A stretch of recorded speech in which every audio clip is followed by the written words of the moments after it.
सभी को नमस्कार और जय माता जी की। गुर्जर विवाद पर चल रही इस सीरीज के छठे भाग में आपका स्वागत है। तो पिछले अंक के रीकैप से शुरू करते हैं। I'll share my screen.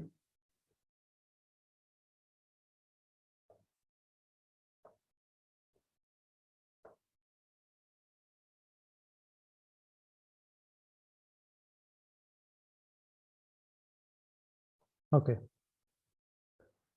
तो हमने पिछले अंक में 14वीं सदी से लेकर 20वीं सदी तक के गुर्जर शब्द के कुछ और उदाहरण देखे थे, जिनका संदर्भ समझकर व्याख्या हुई कि गुर्जर शब्द से क्या अर्थ लिया गया है। हमने ये भी देखा कि गुर्जर शब्द की परिभाषा तो भौगोलिक है ही, उसमें कितना बड़ा या छोटा क्षेत्र माना गया है, ये आकार भी समय के साथ बदला है। और कई एग्जाम्पल्स के साथ हमने प्रूव किया कि केवल गुर्जर नहीं, अन्य बहुत से क्षेत्रों के साथ समय समय पर ऐसा होता आया है। फिर प्रतिहारों के साथ और भी जिन वंशों को कई बार गुर्जर बताया जाता है, अधिकतर उनके अधीन थे सामंत वंश। वो सभी वंश क्यों गुर्जर नहीं थे, इस पर हमने थोड़ा सा विस्तार किया था। और अंत में एक कंपैरिजन था कि दक्षिणी राजस्थान, जो कि गुर्जर देश का भाग था, वहां से माउंट आबू के आसपास के छोटे से राज्य के परमार गुर्जर कहलाए, पर मालवा जैसे जाने माने राज्य के परमार कभी गुर्जर नहीं कहलाए। भीनमाल, जालौर, मंडौर जैसे क्षेत्रों के प्रतिहार शासक गुर्जर कहलाए, पर लाट देश के प्रतिहार शासक गुर्जर नहीं कहलाए। मुस्लिम शासक और गांग वंश, जो दक्षिण से आए गांग वंश के शासक थे, वो भी गुर्जर कहलाए। तो हमें स्पष्ट रूप से समझ आया कि अंतर लाने वाला फैक्टर ये है कि कौन कहाँ स्थित है, ना कि कौन किस जाति का है। जाति जनजाति तो पूरे पिक्चर में कहीं है ही नहीं, या तो स्थान आता है या वंश है, नेम ऑफ द क्लान्स। तो अब तक हमने फंडामेंटल प्रिंसिपल्स और आर्गुमेंट्स बिल्ड किए, और इस विषय को हम लगभग पूरा समझ चुके हैं। अब मैं थोड़ा सा एडहॉक बेसिस पर चलूँगा, और हम मेन स्ट्रीम में बार बार जो कुछ स्पेसिफिक क्लेम्स दोहराए जाते हैं, उन पर थोड़ा ज़्यादा ध्यान देंगे। So let's go to the first claim for the day. Right. So it says प्राचीन क्षत्रिय गोत्र अब भी गुजरों में पाए जाते हैं, जैसे राजपूतों में भी पाए जाते हैं। इसलिए गुर्जर भी क्षत्रिय हैं और राजपूतों के पहले से क्षत्रिय हैं, ये दावा है। देखिए, अगर ऐसा है तो गुर्जर जाति की उन्हें जो प्राचीन क्षत्रिय वंशावलियों में मिलाते हुए साक्ष्य हैं, वो होने चाहिए। वो कहाँ है जो इसे सिद्ध करे? केवल कुछ शब्दों की समानता वंशोत्पत्ति को और उसके डायरेक्शन को, कि कौन किस में से निकला, ये सिद्ध नहीं करती।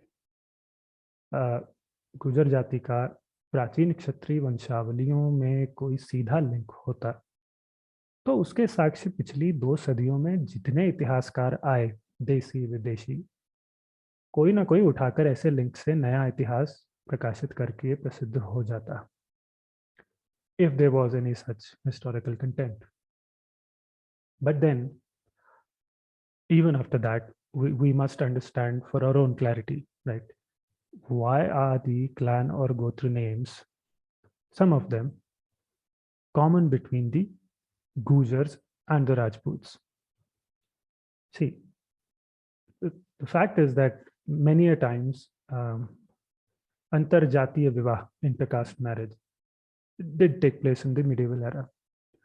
And I want to start with a source which is completely internal to the Gujar community, like no third party or, you know, when we say typically that history is written by the victors or invaders have written our history.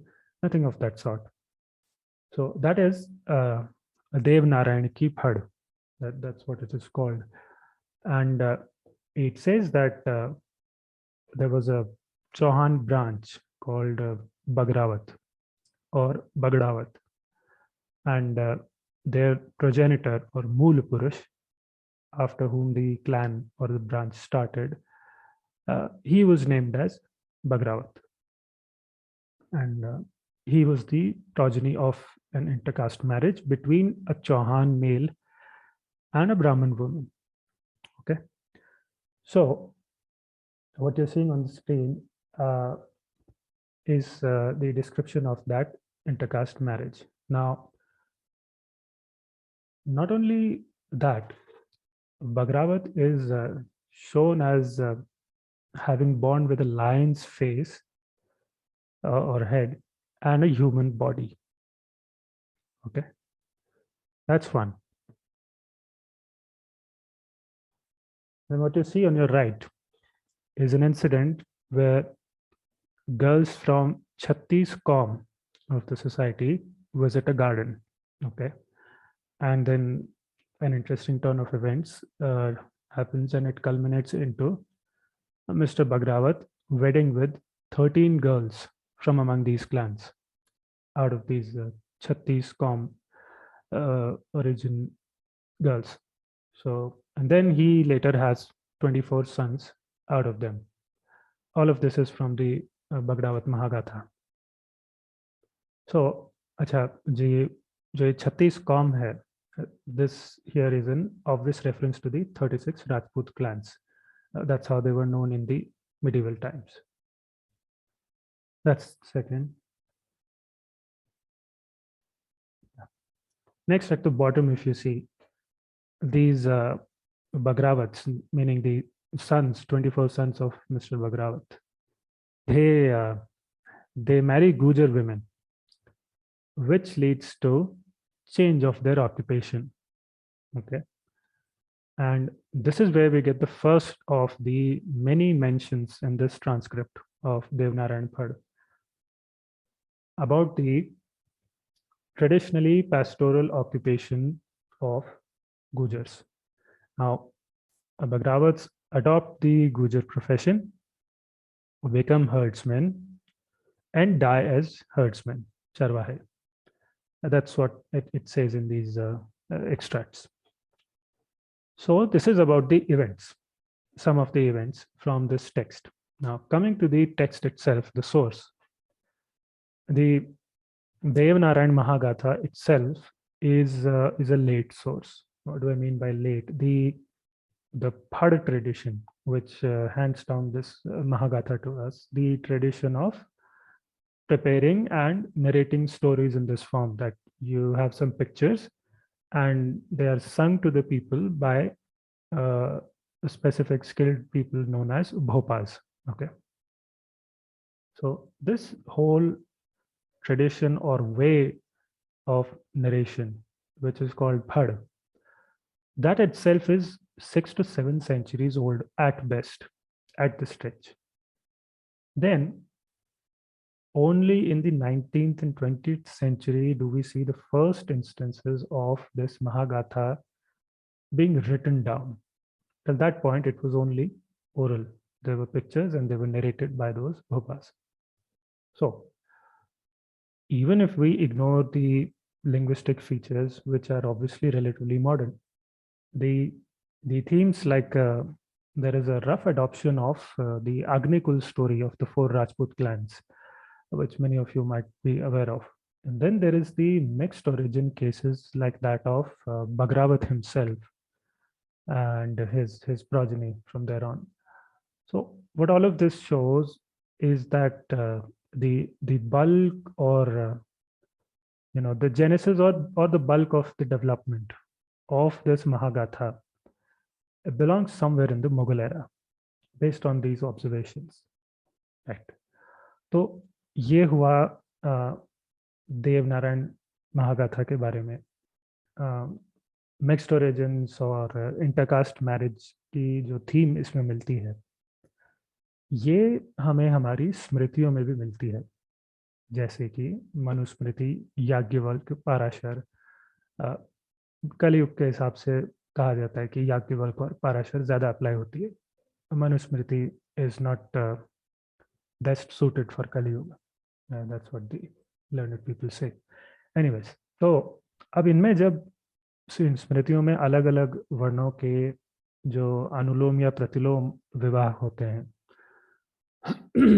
Across the board, तो रफली the intercaste marriages, तो देखा जाता है कि ऐसे विवाह से जो संतान उत्पन्न होती है उसकी जाति या तो माता की जाति ही होगी, they they take the caste from the mother, या फिर कोई नई मिश्रित जाति स्थिति में बनती है।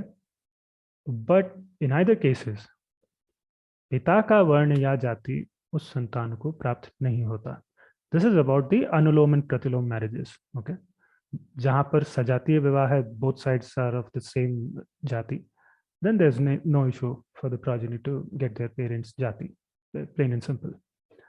So the general what do you call it, trend about progeny in Indian society, संतान को लेकर जो परंपरा रही है हमारे, that is if um, you take your dharma from father. Anybody who's rooted in tradition or shastras, even if you know Jyotish, you would know that it's true. And you take your caste or jati from your mother. जो आपको जन्म देती है, जायते, उस माँ से आपकी जाति निर्धारित होती है। That's why when say for example a Rajput male would wed a Gujari woman, okay, then the progeny would be a Hindu by religion coming from father, and their caste would be Gujar coming from the mother. ये तो हुआ theory कि स्मृति में ऐसा लिखा है और tradition ऐसा है। बाय द वे, जब when the Smritis they discuss the jatis, there is no mention of any Gujar caste in the Smritis. Okay, coming back to the topic. अब ये जो मैरिज और एंसेस्ट्री के जो नियम देखे हमने, जो थ्योरी देखी, क्या ये ऑन द ग्राउंड फॉलो होते थे? Let me show some examples. Okay, so this is from Karnal Gazetteer 1892 AD, the first one, and it says जो बच्छस राजपूत होते हैं उनके बारे में है. So it goes like, for instance, Bachchas Rajput married a Gujar woman and her offspring were called Gujars, but their descendants formed the Bachchas clan of Gujars. So this sort of tradition is found over and over again all over the country. And in view of the almost conclusive proof we possess that uh, descent through females was once the rule in India. Okay. Now, that's one. The number two that you're saying is this is from Bombay Gazetteer, and it says that the division Rathor or Solanki among Gujars may only mean that the division is the result of an irregular marriage between a Gujar woman and a Rajput. अब इस scenario के कुछ और उदाहरण जो हमें मिलते हैं गजेट से, ब्रिटिश गजेट से, वो आपकी स्क्रीन पर हैं. तो एक तो है कलसान क्लैन जो है, and it says this clan claims descent from Rana Har Rai, the Chauhan of Junla, by a Gujar wife. Okay. The second is Chamayan clan. It claims descent from a Tomar Rajput and a Gujar mother. Third is the Rawal clan. They claim descent from a Rajput called Dhundpal from beyond Lahore. So basically, Khokhar Rajput and a Gujar woman. Okay. तो ये सब साक्ष्य हमें मिलते हैं British काल से. अब गुजर जाति में जो ये सब दावे हो रहे थे कई गोत्रों को लेकर कि ये गोत्र तो राजपूतों में भी पाए जाते हैं, सो गुर्जर ही आगे चलकर राजपूत कहलाए। ये जितने भी दावे थे, इनका सच ये था कि ये गंगा उल्टी बह रही है। कौन किस में से निकला, I hope it is clear now. And before we move on, there's just one more point that I want to make. जब हम समाज या उसके भीतर किसी जन समूह की बात करते हैं, कोई भी जाति, पंथ, संप्रदाय, जो भी है, social group of any kind, इनकी अपनी एक कलेक्टिव मेमोरी होती है। और ये कलेक्टिव मेमोरी बड़े से बड़े बदलाव को और विपत्ति को झेल जाती है, because of the replication, the redundancy which comes with numbers, obviously. यानी उस समूह पर जो भी बीती हो, उन्होंने जब जो किया हो, सैकड़ों हजारों साल बाद भी उसकी स्मृति, उसकी मेमोरी उस ग्रुप में किसी न किसी रूप में बनी रहती है। उनका कोई ना कोई ऐसा ओरल, पिक्टोरल या रिटन ट्रेडिशन मिल जाता है जो उस मेमोरी को प्रिजर्व करके चलता है। ठीक। Now, in the case of Gujar Jati, we have the oral tradition of the Bhopas of Gujars. They sing the famous Devnarayan ki Phad, and that Phad speaks of no other occupation of Gujars than the pastoral. Okay. ठीक। अच्छा, अगला जो claim है भी बड़ा मज़ेदार है। मैं आपको एक वीडियो क्लिप दिखाता हूँ, प्रेस कॉन्फ्रेंस से ही है। ठीक है। शुरू हो चुका था, तो गुर्जरों ने उसमें लगभग 400 वर्षों तक गुरिल्ला वार लड़े, जंगलों में रह करके, खोलों में रह करके। और ये मैं नहीं कह रहा, के.एम. मुंशी जिन्होंने संविधान सभा के जो मेंबर थे, उन्होंने पुस्तक लिखी थी 1952 में, ग्लोरी दैट वाज गुर्जर देश। तो उन्होंने इस बात का उल्लेख किया कि 400 वर्षों तक विदेशियों के सत्तासीन हो जाने के बाद गुर्जर जो है प्रतिरोध करते रहे, गुरिल्ला वार करते रहे, लेकिन कुछ लोगों ने उनकी अधीनता में जो शासन स्वीकार कर लिया करना, तो उसके कारण से एक नया वर्ग सत्ता में आ गया और गुर्जर बागी होकर के बहुत पिछड़ी स्थिति में पहुंचे। फिर अंग्रेजों तो दावा यह है कि के.एम. मुंशी ने अपनी पुस्तक ग्लोरी दैट वाज गुर्जर देश में कहा है कि मुस्लिम शक्तियों के आने के बाद गुर्जर लोग जंगलों और पहाड़ों से गुरिल्ला पद्धति से 400 वर्षों तक संघर्ष करते रहे। देखिए, इस पर हंसना बनता है, क्योंकि पेट्रनाइजिंग टोन में फिर हम सबको इतिहास ऐसे, इतिहास वैसे के भाषण देने वाले होनहार आचार्य लोग ये अपने दावे के लिए मुंशी जी के जिस पुस्तक का नाम ले रहे हैं, इन प्रकांड विद्वानों ने पुस्तक को प्रस्तावना से आगे पढ़ा ही नहीं है। They've read nothing beyond the preface of that book. अगर पढ़ा होता तो ये जानते कि मुंशी जी ने पूरी पुस्तक में गुर्जर शब्द किस अर्थ से लिखा है। ये लोग जो दावा कर रहे हैं, इस कल्पना से, इस अजम्पशन से करते हैं कि मुंशी जी की पुस्तक में जिन गुर्जरों की बात आई है वो जाति जनजाति से गुर्जर थे।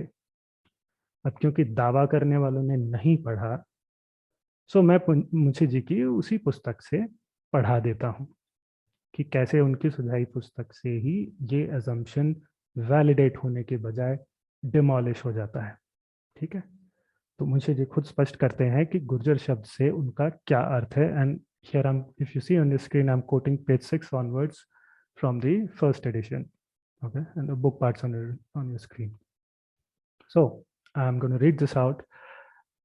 The people residing in this tract, whenever they migrated to other parts of the country, were known as Gurjars from the name of their homeland. Just as residents of other provinces like Gaud, Lat, Dravid were known by the respective names of their homeland. Meaning, इस भूभाग में, वो गुर्जर देश की बात कर रहे हैं, इस भूभाग में रहने वाले लोग जब भी, गुर्जर देश में रहने वाले लोग जब भी वहां से बाहर जाते थे भारत के दूसरे प्रांतों में, तो उन्हें उनकी जननी जन्मभूमि गुर्जर देश के नाम से गुर्जर कहा जाता था, सभी लोगों को। ठीक उसी प्रकार जैसे गौड़ देश, लाट देश और द्रविड़ प्रांत के लोगों को गौड़, लाट या द्रविड़ लोग कहा जाता था। ठीक। Next is the castes and tribes which bear the name Gurjar and the kings who styled themselves or were known as such derive it from their homeland. यानी कि जितनी भी जाति जनजातियां थी जिनके नाम, जिनकी पहचान में गुर्जर शब्द था, और जिन राजाओं ने ऐसी उपाधियां ली, इन सब ने ये शब्द, ये पहचान अपनी जन्मभूमि से, अपने प्रांत से ली, अपने स्थान से, अपने राज्य से, अपने देश से ली, गुर्जर देश से ली। Okay. Now, last one is the name of a country is used for its kings both in literature and epigraphic records, as in the case of Lat, Malav, Kuntal, Chedi, etc. If Gurjar was the name of a country, its kings would naturally be referred to as Gurjar. Such use does not necessarily denote the original tribe to which the king belonged.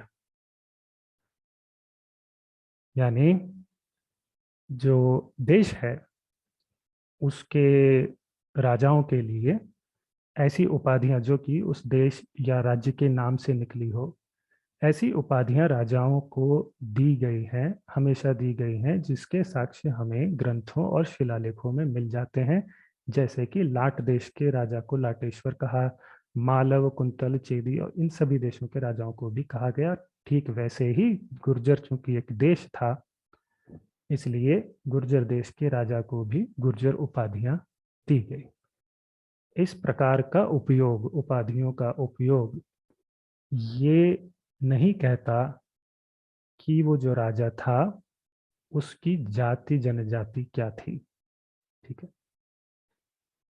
The residents of a country were always described by the name of the country. Use of the words Saurashtras, Latas, Malavas for residents of these parts is well known to literature.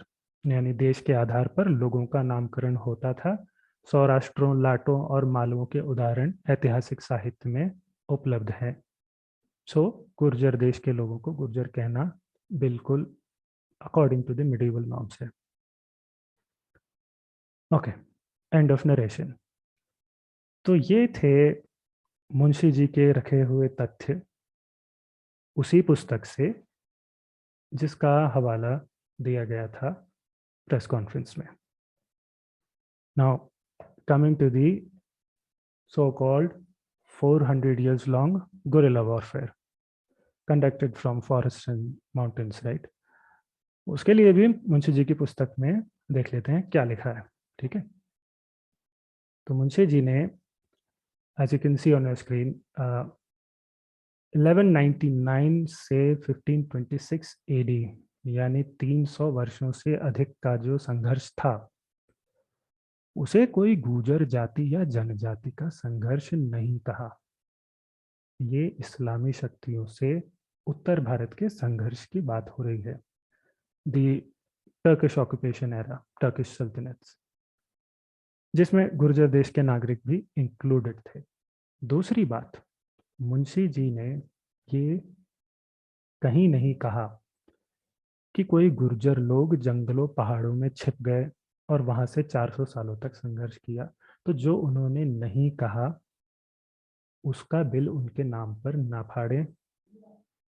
It is dishonesty, intellectual dishonesty. But anyway, why would they care? जो जानबूझ के propaganda करना है जिसको वो नहीं सुनेंगे। तो जिन गुर्जरों का ये संघर्ष बताया जा रहा है दावे में, हम अभी पीछे देख चुके हैं कि मुंशी जी के अनुसार वो गुर्जर कोई गुर्जर जाति जनजाति के लोग नहीं, बल्कि गुर्जर देश को अपनी मातृभूमि मानने वाले लोग थे, उसके नागरिक थे, सभी जातियों प्रजातियों संप्रदायों के लोग थे। जहाँ तक जंगलों की बात है कि वो लोग जंगलों में छुप गए, ये देखिए कोई लापरवाही से बोली हुई बात नहीं है। ऐसा कहने के उद्देश्य गहरे हैं, ये एक स्पेशल पर्पस से कहा गया है। What is that? It's said to basically bridge a huge gap or inconsistency in their narrative, in their propaganda. And what is that? एक और तो पिछड़ा वर्ग आयोग के सामने गुर्जर समाज के पिछड़ेपन का ब्यौरा दिया जाता है कि इनकी स्थिति, आजीविका के साधन, पशु चराना, डेयरी आदि इन्हें समाज में आगे आने नहीं देते। सो आरक्षण दिया जाए। और इनके यहाँ नाता प्रथा है, दर पॉलीएंड्री और कुछ ऐसी बातें आरक्षण लेते समय अथॉरिटीज़ को बताई गई है, जो मैं यहाँ पब्लिक प्लेटफॉर्म पर साझा नहीं करना चाहता।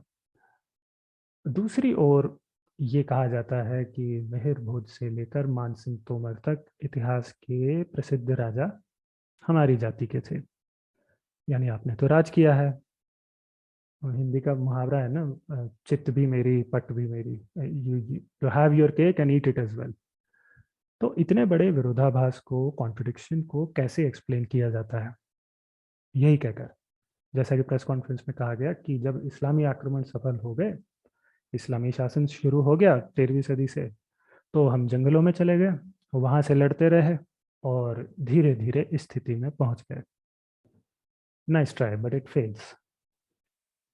चौहान, चंदेल, परमार, सोलंकी, प्रतिहार, ये सभी मुस्लिम शासन आने के सदियों बाद भी थे। इनके राज्य भी थे, किसी के छोटे किसी के बड़े।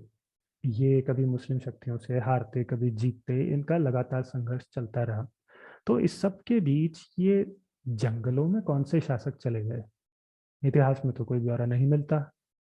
अच्छा, अगर कुछ चले गए तो जो गुर्जर पीछे रह गए गांव शहरों में, जो अब अपने राज्य चला रहे थे, और कई तो तुर्कों से स्वतंत्र राज्य चला रहे थे, उन्होंने कभी अपने लंबे चौड़े इतिहास में बताया क्यों नहीं कि हमारे सजातीय गुर्जर भाई लोग, people of the same caste same blood, वो अब भी जंगलों में भटक रहे हैं, वो कुंभ के बिछड़े भाई कभी मिले नहीं एक दूसरे से गले लगते हुए?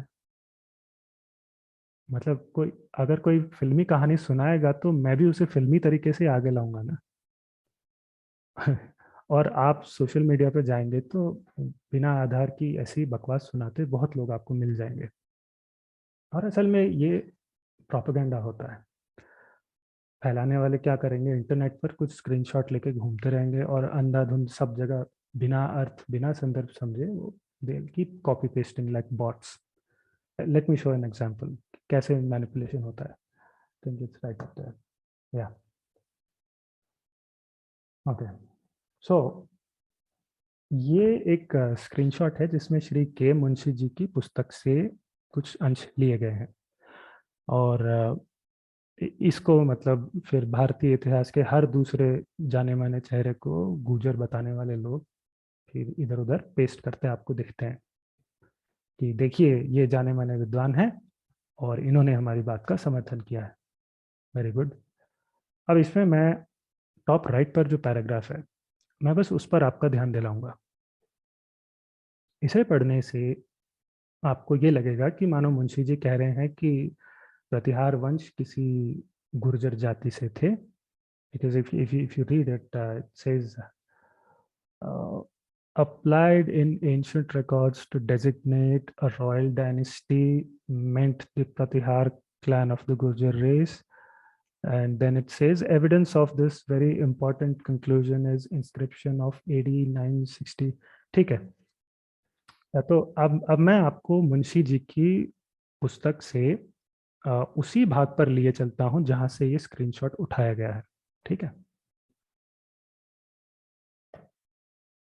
Right. Glory that was Gurjar Desh, page 7 to 8.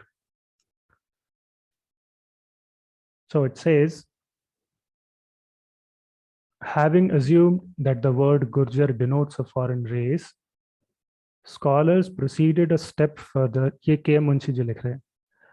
Proceeded a step further and put forward the view that the word Gurjar Pratihar applied in ancient records to designate a royal dynasty meant the Pratihar clan of the Gurjar race. The evidence for this very important conclusion is an inscription of AD 960, where King Mathan Dev of a region now in Alwar describes himself as Gurjar Pratihar Anwar.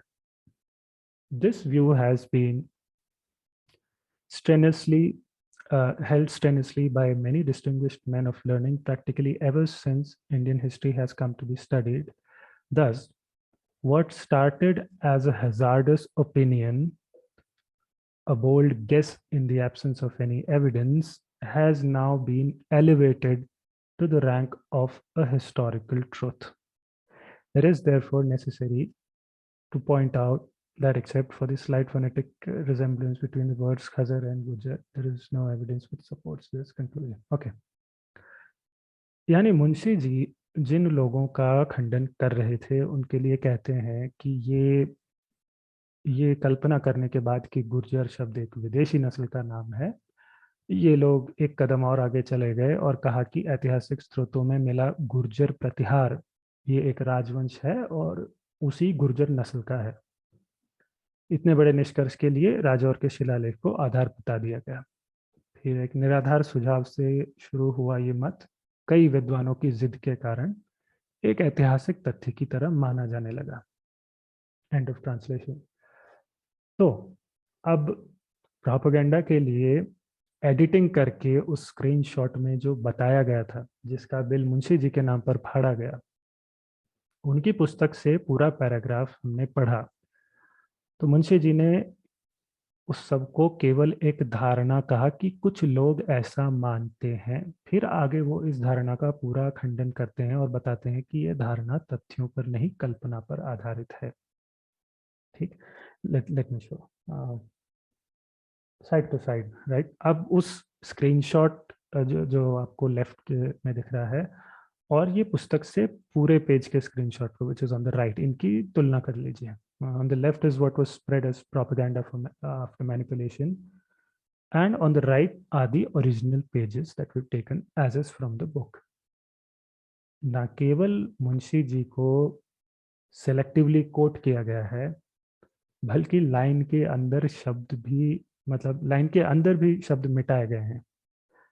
For example ये दाईं ओर अगर आप तीसरी पंक्ति देखें, इसमें जो put forward the view है, यहाँ से पीछे चलते हुए कुल 2.5 लाइनें, 2.5 lines have been erased. Meaning line की लाइन उड़ती है, लाइन के अंदर भी शब्द हटाए गए. ठीक है. लेफ्ट साइड इमेज में शुरुआत की जो लाइन है आप देखिए वो आधी आ रही है, बीच से शुरू की गई. तो मेरा छोटा सा सुझाव आप लोगों से ये है, आप ऑनलाइन इस पुस्तक को पढ़कर खुद पुष्टि कीजिए कि मुंशी जी क्या कहते हैं. It's freely available book. But please do not take these people or anybody for that matter on face value. Always verify. अगर आप विश्वास कर लेते हैं, जैसे कई लोगों की आदत होती है ना, व्हाट्सएप फॉरवर्ड या कुछ भी आया सोशल मीडिया पे, ये have the tendency to gulp it down.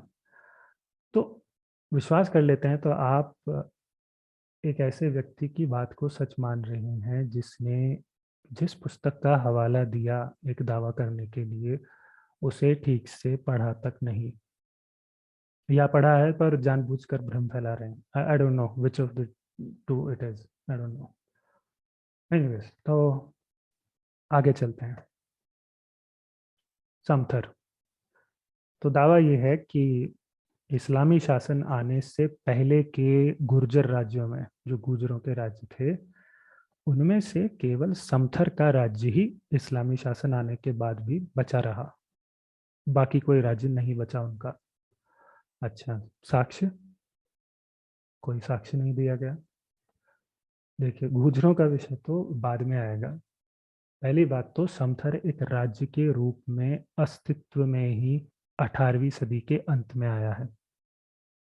इस्लामी शासन कब शुरू हुआ? 13वीं सदी के शुरू में. 600 वर्षों का अंतर, 600 years। हुआ क्या है, मध्य भारत में जो ओरछा के बुंदेल शासक थे, उनका एक इनके वंशजों का एक छोटा सा राज्य था, दतिया। और इस राज्य के दीवान दीवान आप कह सकते हैं, like deputy PM, it's an important portfolio, use to be. तो वैसा आप समझ सकते हैं। तो दतिया राज्य के जो दीवान थे, वो उनके एक गुर्जर सामंत थे, ठीक है, ऑफ गुर्जर ओरिजिन। इन्हें 17वीं सदी के अंत में समथर जो है, दतिया के राजा से एक जागीर के रूप में मिला था, ठीक है। उसके करीब 100 साल बाद में मराठों ने और ठीक बाद में अंग्रेजों ने समथर को एक राज्य का दर्जा दिया, ठीक है। They recognised Samthar as a state. तो ये सब जो घटनाक्रम हुआ, इससे पहले गुर्जरों का समथर पर आधिपत्य होने के कोई साक्ष्य नहीं मिलते। तो दो बातें ध्यान में रखने की है। एक तो ये कि समथर एक राज्य था ही नहीं आज से 250 साल पहले तक। जब राज्य ही नहीं था तो मुस्लिम काल के पहले से लेकर ब्रिटिश काल तक निरंतर राज करने का प्रश्न ही नहीं उठता। दूसरी बात ये कि गुर्जरों को समथर मात्र 350 साल पहले एक जागीर के रूप में प्राप्त हुआ बुंदेल राजपूतों से। राज्य नहीं, मात्र जागीर। जागीर एक छोटे क्षेत्र को बोलते थे, काफी छोटा एरिया। तो उससे पहले समथर ना तो राज्य था और ना ही उस पर गुर्जरों के राज करने के कोई साक्ष्य मिलते हैं। Okay, that's about Samthar. Okay, the next claim is, बाण भट्ट ने, ये भी आचार्य जी ने कहा है प्रेस कॉन्फ्रेंस में, बाण भट्ट ने हर्षचरित में गुर्जराणाम प्रजाग्रह लिखा है कि सम्राट हर्षवर्धन के पिता जो थे प्रभाकर वर्धन, उन्होंने गुर्जरों की नींद उड़ा दी थी। ओके, 7वीं सदी में हर्षचरित लिखा गया था और उसकी वो पंक्तियां मैंने यहाँ आपको स्क्रीन पर साझा की है। The lines where such a mention occurs. Okay, now context. Context ये है कि यहाँ प्रभाकर वर्धन जो हर्षवर्धन के पिता थे, उन्होंने किन किन राजाओं को प्रभावित किया या परास्त किया, where all he achieved glory, उसका वर्णन है, ठीक है। तो कैसे फ्रेजेस आते हैं, हूण हरिण केसरी, सिंधु राज ज्वरो, गांधाराधिप लाट पाटव, मालव लक्ष्मी लता, गुर्जर प्रजागरो। Notice the pattern. अगर आप पिछले एपिसोड्स देखते आ रहे हैं तो इसे पहले ही समझ चुके होंगे, but anyway let's get into this. तो पहली बात तो, हर्षचरित का ये संबोधन आचार्य जी का बताया गुर्जराणाम नहीं, गुर्जर है। Difference is important, it is not plural as in गुर्जरों की नींद उड़ा दी, it is in third form and singular. तो यहाँ गुर्जर देश के राजा की बात हुई है, ये गुर्जर उनका टाइटल है। नंबर 2, अगर आप शब्द देखें, भौगोलिक आधार पर राज्य के नाम से उपाधियां, वही पैटर्न यहाँ मिलता है जो हम पिछले कई दर्जनों एग्जाम्पल्स में पिछले एपिसोड्स में देख चुके हैं। तो आर्यावर्त से बाहर के जो शासक थे उन्हें आप शक, म्लेच्छ, हूण वगैरह कहेंगे, बट जितने भी शासक भारत के भीतर हैं जो हमारी संस्कृति और सभ्यता के हैं, उनको ये राज्य के आधार पर इस प्रकार की उपाधियां मिलती थी। तो हूणों को छोड़कर जो कि म्लेच्छ थे, बाकी जितने भी नाम यहाँ लिए गए हैं as titles for the kings, सभी आर्यावर्त के क्षेत्र हैं, जैसे कि लाट देश, मालवा, गांधार, सिंधु, गुर्जर देश, ये सब। सो राजाओं की उपाधियां इस प्रकार से स्थान सूचक थी, उनके राज्यों के नाम से थी। We've already been through this aspect in previous episodes with ample evidence. Moving on. अगला दावा है कि भारतीय इतिहास में 6ठी से लेकर 13वीं सदी तक का जो काल है, इसको राजपूत काल नहीं, गुर्जर काल कहलाना चाहिए, ठीक है। क्योंकि एंड अगेन मुंशी जी को लपेट लिया कि मुंशी जी ने अपनी पुस्तक ग्लोरी दैट वाज गुर्जर देश में 550 से 1300 ईस्वी के बारे में ऐसा ही सुझाव दिया है। अच्छा, मैंने वो पेज स्क्रीन पर शेयर किया है जहां मुंशी जी ने अपनी पुस्तक में राजपूत काल और गुर्जर शब्द की बात की है at the same time. So you can pause the video and read thoroughly on your own if you want, but I'll move on with explaining what he's written, ठीक है। तो हम पहले ही देख चुके हैं कि मुंशी जी ने अपनी पुस्तक में जब भी गुर्जर शब्द का प्रयोग किया है तो उससे उनका अर्थ क्या रहा है, ठीक है, कि गुर्जर कोई जाति जनजाति नहीं बल्कि एक क्षेत्र का नाम था, एक देश का नाम था। ओके, तो यहाँ जिस गुर्जर काल की वो बात कर रहे हैं ऑब्वियसली फिर से किसी जाति जनजाति से नहीं जुड़ा हुआ, तो एंसेस्ट्री की बहस तो जो है उससे ये बात पहले ही हट गई। पर फिर भी एक बार देख लेते हैं कि मुंशी जी कहना क्या चाहते हैं। अब इस पेज में अगर आप पढ़ें तो मुंशी जी का निवेदन केवल इतना था कि चूंकि गुर्जर देश में रहने वाले लोग अपने देश के नाम से यानी गुर्जर नाम से जाने जाते थे, यहाँ की अपनी एक अलग पहचान थी, अपना कल्चर और लैंग्वेज का एक वेरिएशन था जो भारत में हर प्रांत में चलता है थोड़ा थोड़ा, जैसे हम कहते हैं ना, कोस कोस पर बदले बानी, चार कोस पर बदले पानी, समथिंग लाइक दैट। तो अब उत्तर भारत के लिए पूरे काल को जनरलाइज करके जेनेरिक वे में राजपूत काल कह देने से गुर्जर देश की जो एक थोड़ी यूनिक सी सोशो कल्चरल आइडेंटिटी है वो पूरी तरह से एक्सप्रेस नहीं हो पाती, ठीक है, क्योंकि राजपूत तो ये सभी राजवंश थे, ठीक है। तो गुर्जर जो नाम है, स्थान सूचक नाम है, ये एक अच्छा विकल्प था because it maps to that socio cultural identity. तो ये एक अच्छा विकल्प था गुर्जर देश की अपनी पहचान व्यक्त करने के लिए, और ये उन्होंने सिर्फ गुर्जर देश यानी गुजरात राजस्थान के एरिया के लिए बोला है। पूरे उत्तर भारत के लिए 550 से 1300 ईस्वी को गुर्जर काल कहने की बात उन्होंने नहीं लिखी है, बिकॉज राजपूत तो ऐसे भी कई वंश हैं जिनका राज्य कभी गुर्जर देश नहीं कहलाया। फॉर एग्जांपल कश्मीर और आपका जो हिमालय के जो हिल स्टेट्स हैं वहाँ के राजपूत हैं, ईस्टर्न यूपी और बिहार के राजपूत हैं, सेंट्रल इंडिया के चंदेल राजपूत हैं, there are many like this. तो मुंशी जी ने कहीं भी ऐसा कोई संकेत नहीं किया कि जिन गुर्जरों के नाम से गुर्जर काल कहा जाए इन सेंचुरीज को, वो लोग फला वंश जाति प्रजाति के थे या नहीं थे। उनका तर्क इन सब से अलग था जो मैं अभी आपको बता चुका हूँ, और जिसका उस प्रेस कॉन्फ्रेंस में होनहार आचार्य जी ने अर्थ का अनर्थ करके रख दिया। But like I said you can still get to the truth and it's really simple.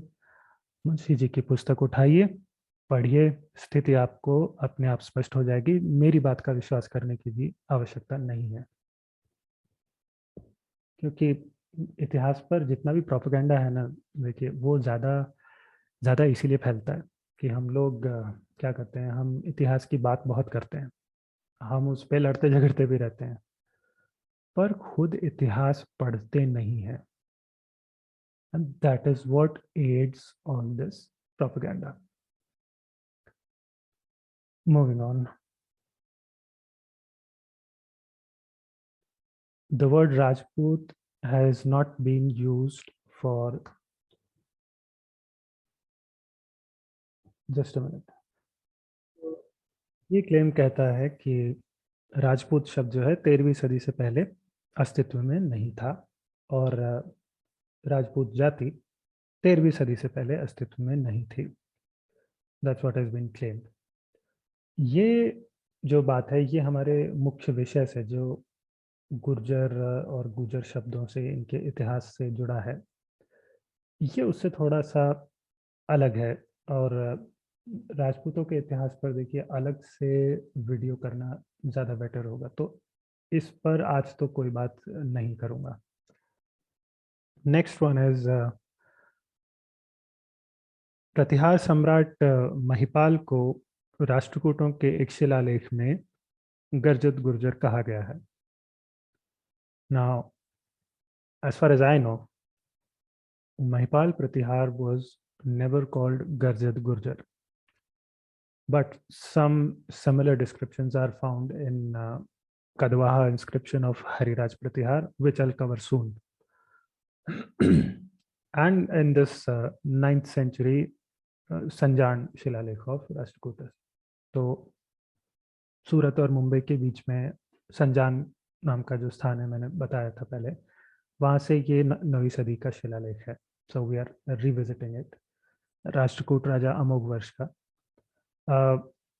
इसमें अमोघ वर्ष के जो पूर्वज गोविंद राष्ट्रकूट थे, उनका प्रभाव कहाँ कहाँ रहा है उसका वर्णन करते हुए लिखा गया है।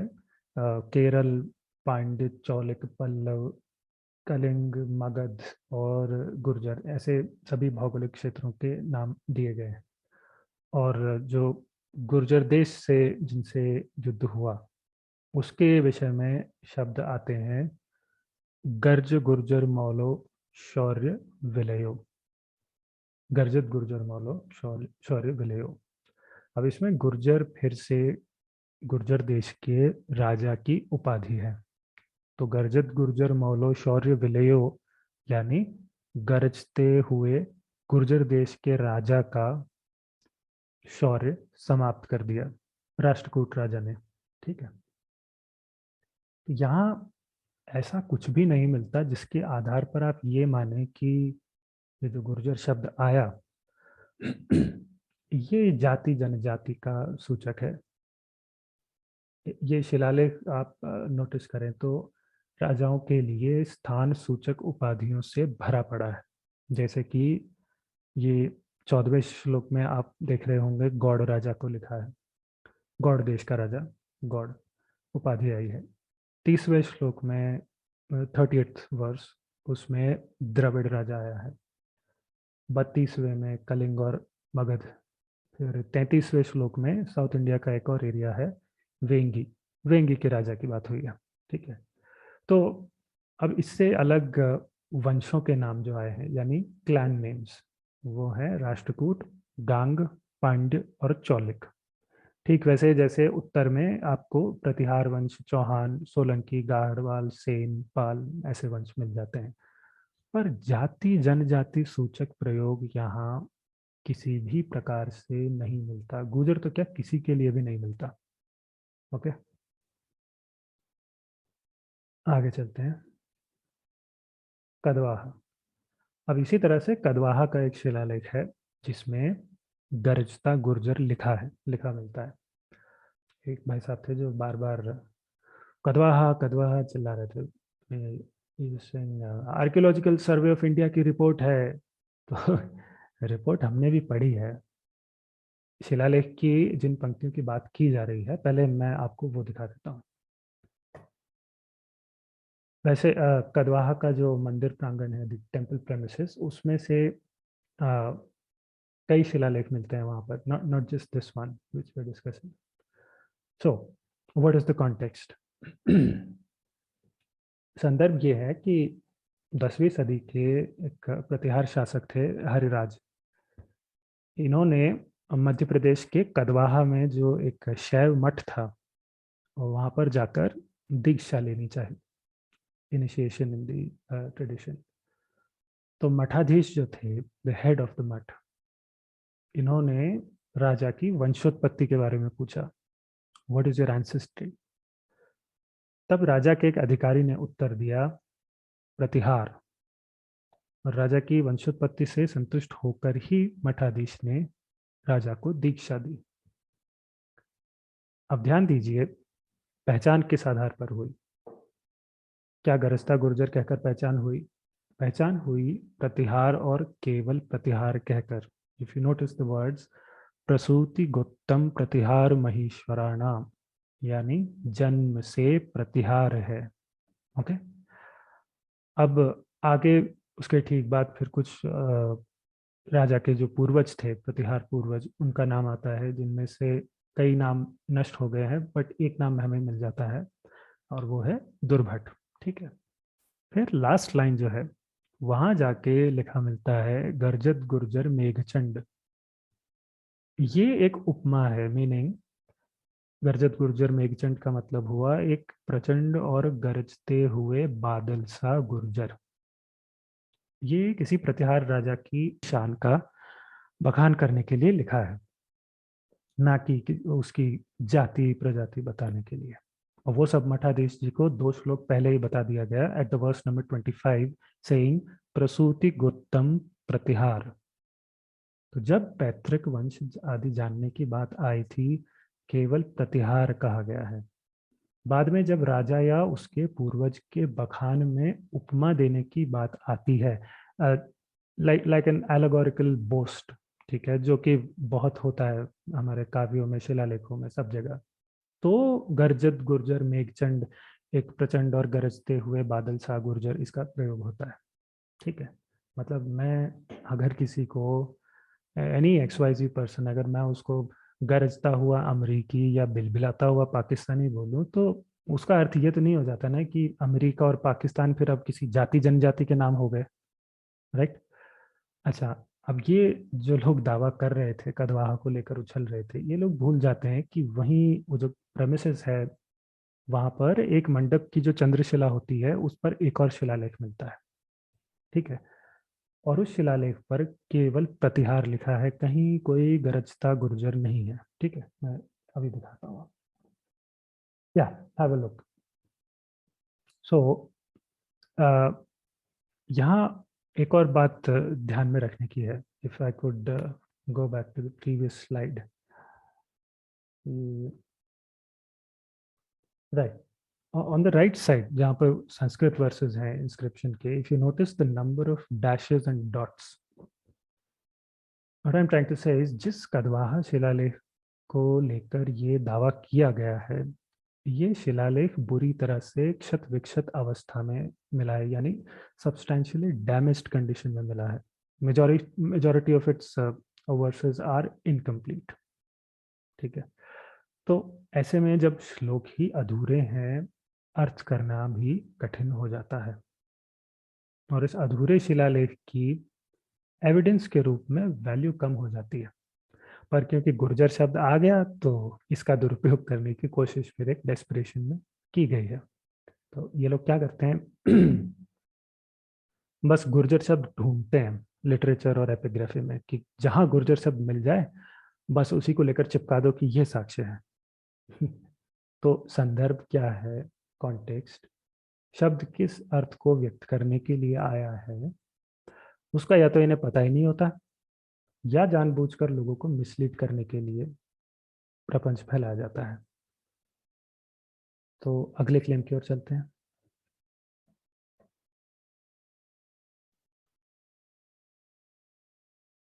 एक टीवी डिबेट में आचार्य जी ने कहा था कि गुर्जर प्रतिहार भी एक डायनेस्टी है, यानी राजवंश है, मौर्य और गुप्त की तरह।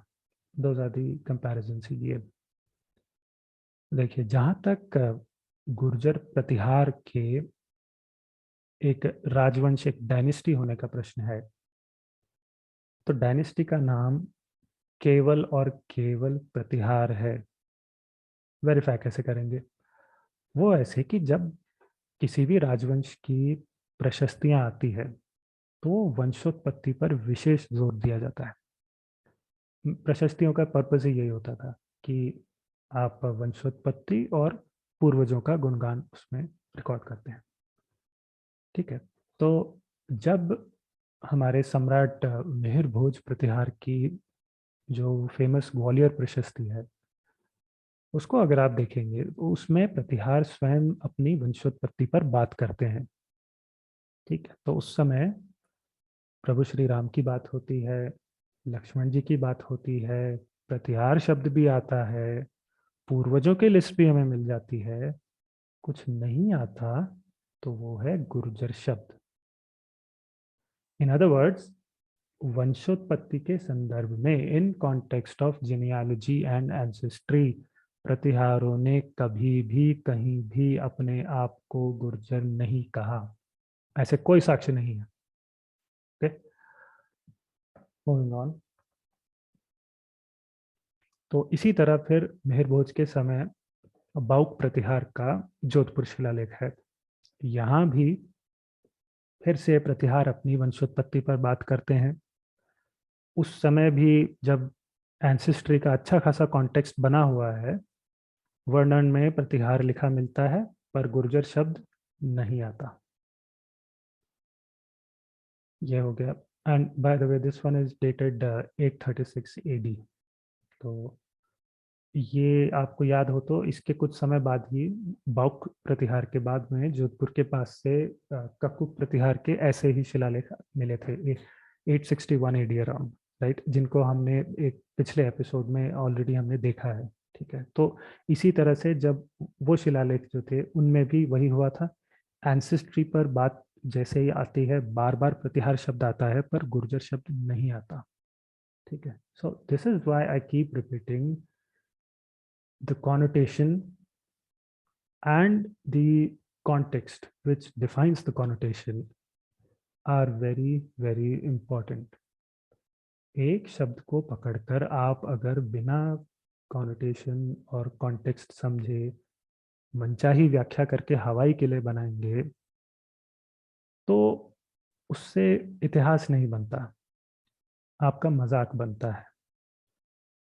बाकी अगले अंक में, तब तक के लिए अनुमति दें।